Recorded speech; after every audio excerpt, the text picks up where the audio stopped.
Then a new frontier is open for business, Silver Cyclone, and the Injustice Syndicate is about to stage a hostile takeover. It's time to take a look at the Owlman episodes of Batman Brave and the Bold. In that series, there were 2 episodes, a 2-parter, so I figured we'd do this in 2 videos. It seems only fitting. There's also a lot to talk about in both. A bridge to parallel Earths explains a lot. I'm Sasha, this is Casually Comics, and if you've been watching the shorts feed, you'll know that we've been building up to this. There's been lots of Earth 3 and Owlman and other things shenanigans over there. Now, the first Owlman episode of Brave and the Bold is entitled Deep Cover for Batman. It was the 12th episode of the first season. It first aired on February 27th, 2009, and was written by Joseph Kerr and directed by Michael Chang. It's also one of the episodes where the teaser and the main episode interconnect. The premise of this episode is that Red Hood, a hero on an alternate Earth, is seeking help on the main Brave and the Bold Earth. This to help overthrow the Injustice Syndicate on his world. So instantly, there's a lot reference-wise to unpack. We're gonna look at this not only as an episode, but also take a look at some of the things that it is referencing, as we always do with these. This episode is smushing many concepts together from different eras. The Injustice Syndicate are a play on the Crime Syndicate, who first appeared in Justice League of America 29 in the year 1964, in a story written by Gardner Fox with art by Mike Sekowsky and inks by Bernie Sachs. The story was Crisis on Earth 3, with the 3 spelled out with letters, not the number 3. That's important, because later versions of that Earth would have the number 3, and those would be different versions. Although you will at times see the number 3, for it to be written out is more in keeping with the pre-Crisis era. The first crime syndicate consisted of Owlman, Ultraman, Superwoman, Johnny Quick, and Power Ring. Characters who are meant to be villainous alternates to the main Justice League roster at that time. No evil alternate for Snapper Carr, though. Just as in the episode Brave and the Bold, the characters are frequently seen at that point in the series that are teammates of Batman, who are the alternates. The premise of Crisis on Earth 3 was that the crime syndicate, not having many challenges or opportunities to test themselves and train on their world, sought out Earth 1 to do battle with its heroes. From that first issue, when outing the idea was introduced, this was some kind of reverse Earth with an alternate history. And that is carried forward, it's just the details of what that means change. But it always means that the people who are usually heroes are villains. In the intro teaser to this episode, Red Hood opens an interdimensional portal but is only able to throw an ace throwing star through before he is stopped by the Injustice Syndicate, who then come into possession of the device. Forget Red Hood. We have what we came for. Red Hood is an alternate Joker. In this episode, he's given the criminal guise that he donned before becoming the Clown Prince of Crime as a heroic outfit. Now, many may be familiar with this Red Hood look from Alan Moore's The Killing Joke. The art by Brian Boland, when he lifts up that Red Hood and you see his face and he completely cracks, it's iconic. However, the Red Hood persona is older than that. Detective Comics 168 from the year 1951 was the first story to give the Joker an origin, and specifically the Red Hood falling into a vat of chemicals. The story was The Man Behind the Red Hood. It was written by Bill Finger. It had art by Lucille Schwartz and Win Mortimer. Inks George Russo's. In that, the Red Hood was a criminal that escaped Batman and Robin by diving into a vat of chemicals at a playing card factory. And this was an unsolved case for the Dark Knight, something that haunted him because he felt this was a master criminal who got away. In this story, the Red Hood comes out of retirement and is ultimately revealed to be the Joker. This was also given as the reason why he adopted the playing card motif, which they play with in the episode as well. Jason Todd, upon his resurrection, would take on the former mantle of the man who killed him. This first revealed in 2005 during the Under the Hood storyline. But the way that the Red Hood is being utilized in this episode also mirrors a couple of other things. It's also akin to how Alexander Luthor reached out to the Justice League in Grant Morrison's JLA Earth 2. This in the year 2000 when the crime syndicate was once more revisited post-Crisis. This was the second time and it stuck. Or in 2007, the Jokester from Earth 3, as a number version, pre-New 52, of the Joker teaming up with Donna Troy, Jason Todd, and Kyle Rayner during Countdown. This episode has layers. In the main part of the story, Batman is attacked by Owlman in the Batcave.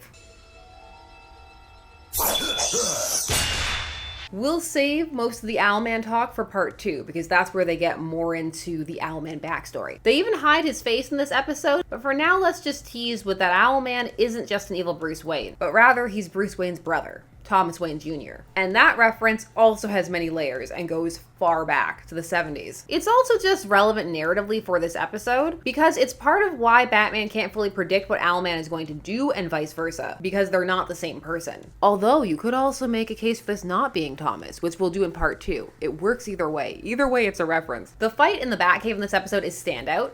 You're slipping, Batman. Owls see better in the dark than bats.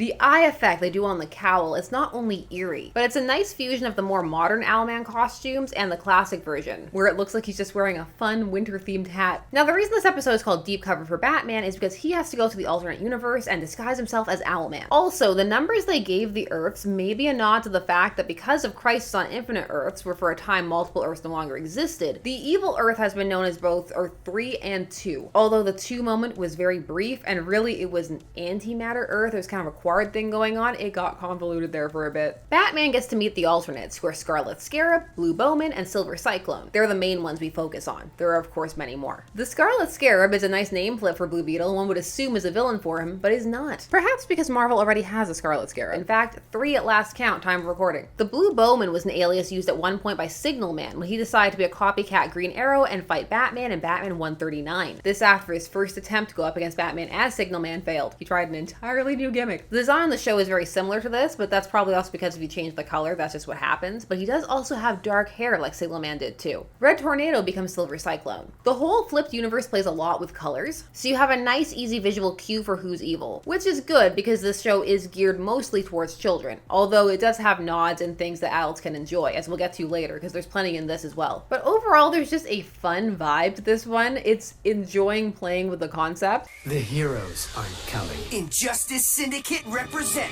Batman's plan is to try to convince the Injustice Syndicate, who hilariously have added an inn to the giant building they've taken up as their headquarters, that going to his Earth, not worth it. Bad idea. Bad news. That world is far too dangerous to invade. One of the nice details about this episode is that Batman isn't able to seamlessly just slip into the role of Owlman. He has to make a lot of assumptions about how he assumes that Owlman would behave, and he's not always right. Batman is able to ally himself with Red Hood, get in touch with him, but he's also forced to capture him to keep up the ruse. I'm sorry, Hood. For what? For this. While this episode is having a lot of fun with things like the swapped color palettes, there's also a darker energy running through it. Hey, what's up with you? You've been acting strange ever since you came back from your trip.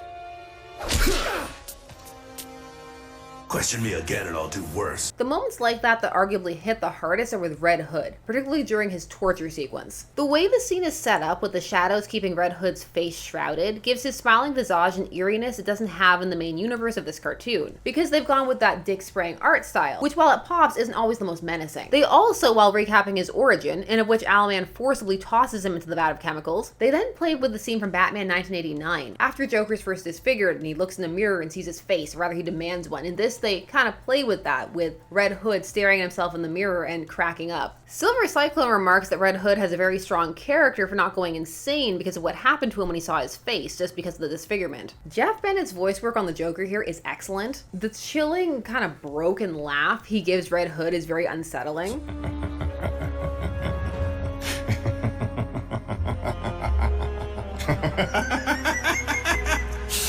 You couple that with how hard the scene goes in the electrocution, and it's a lot. They really do try and sell the idea that this world is evil. Batman does get found out because he's not as in character as he thinks he is, and so he has to run to Red Hood, they have to change their plans, and they both get found out.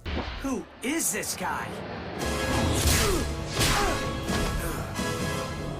I'm Batman. This all leads to the big action set piece of the episode, which takes up most of the ending, which is just all of the alternate heroes, alternate villains clashing. You get to see them fight each other, let them fight. It's a good time to see the various characters and their swaps and their looks. Some of them look very cool. Plastic Man in particular, he's called Rubber Man in this, not to be confused with the Rubber Band Man. It is a satisfying fight, but it takes a turn even after it looks like the heroes have gotten the upper hand, because Silver Cyclone decides that he'll just blow them all up. Everybody. This Earth, the other Earth, doesn't even matter. He doesn't care because he hates humans, all of them, and the bomb that they have is going to destroy all organic life. That was something they were going to send through to Batman's Earth so that they could just get rid of it. This after he tried to convince them that that world was too dangerous. This was always their backup plan. They'll just blow it up. This climax is a little similar to what they would do in 2010's Crisis on Two Earths, where the nihilistic Owlman would try and destroy the multiverse. I choose to make the only possible real choice.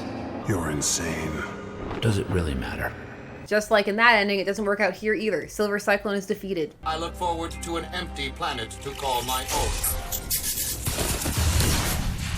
These shows, if you're a robot, it's open season. Batman and Red Hood manage to triumph, and we get a bittersweet moment of Red Hood hoping that his other Earth counterpart can repay Batman, because they've kept all that fairly coy this episode, kept him very much in the shadows. They don't do a full face reveal, and it's a strong choice, and it adds the overall moody vibe of the other Earth, and it helps make the Joker and Red Hood feel distinct in a way that revealing his face may have made more difficult. May have. Mileage varies. At least for this episode. We'll get to part 2. Batman returns to his Earth only to find that he's now wanted. End part 1. Deep Cover for Batman is an excellent first part of a well-structured two-parter. It functions well on its own while laying the groundwork and seeds for what's coming in part 2. This episode has fun with the concept of an evil alternate Earth and pays homage to many versions of the original concept, while playing with the characters that are used there to bring it more in line with the Brave and the Bold animated universe.